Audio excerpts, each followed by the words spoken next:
Advocating for the Next Generation by Cassidy Goyak, Fall Semester 2025.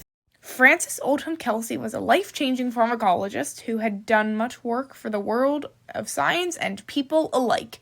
Some of these things include showing the flaws in the FDA's past approval system, saving the lives and future potentials of thousands of U.S. citizens, etc. Along with a brief overview of her early life, covering the main points would be ideal, and these include working in the FDA, resisting thalidomide until proper testing was commenced, and the legacy and effect on other scientists she made.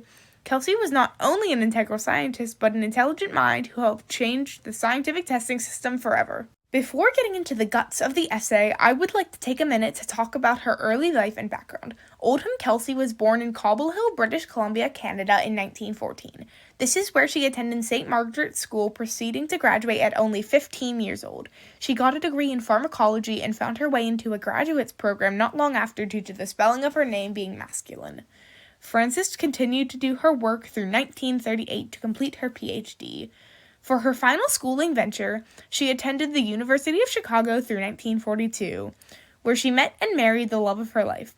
Finishing off, she went to get her dual citizenship of America and Canada, continue her work, and having her 2 children. Now we can get into the first topic of the FDA's work she'd done throughout her life. This not only includes her work with thalidomide, but many other drugs she helped approve or repeal.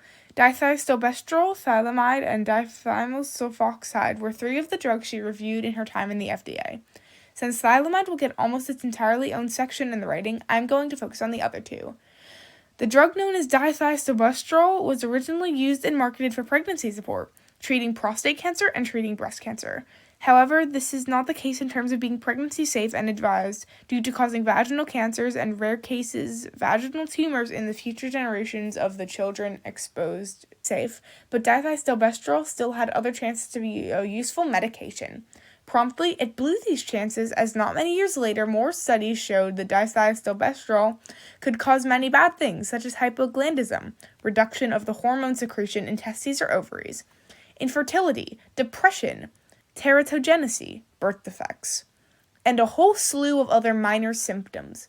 The FDA was the reason we had learned all these bad things about the drug.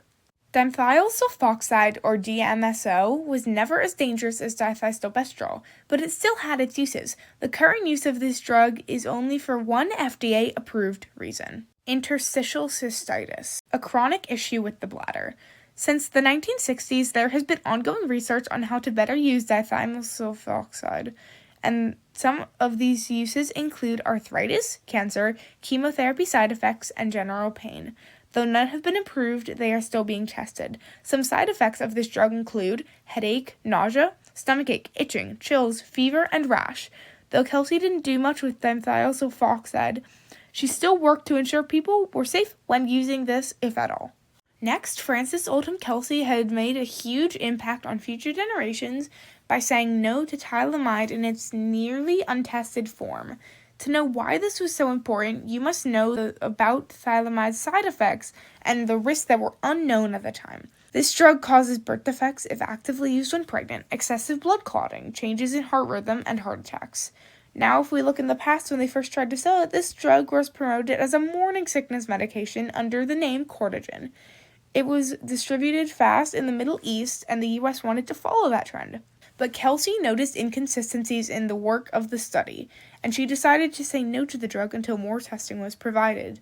She may have received pushback from her peers, but Kelsey kept renewing her request for more research every 60 days.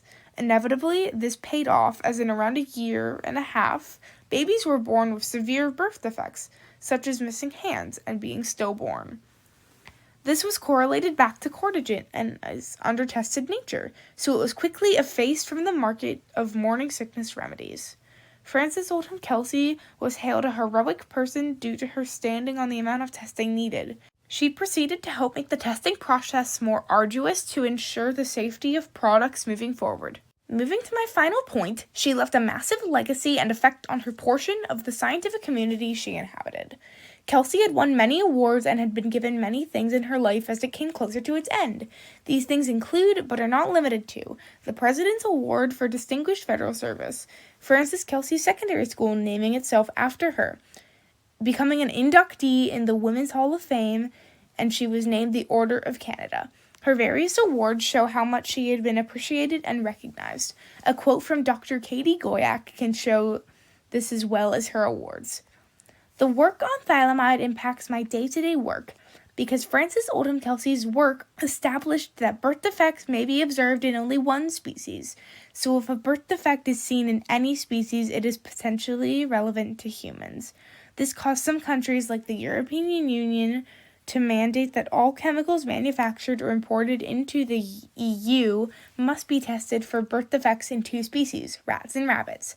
And if an effect is observed in either species, that is sufficient to classify the substance as a developmental toxin, able to cause birth defects. Frances Oldham Kelsey has now been shown here as a wonderfully revered pharmacologist. She helped in the FDA, protected future children from the effects of thalidomide, and left a major impact on others in her work field. Now you have seen how Frances Oldham Kelsey has aided the world and testing field in science forever.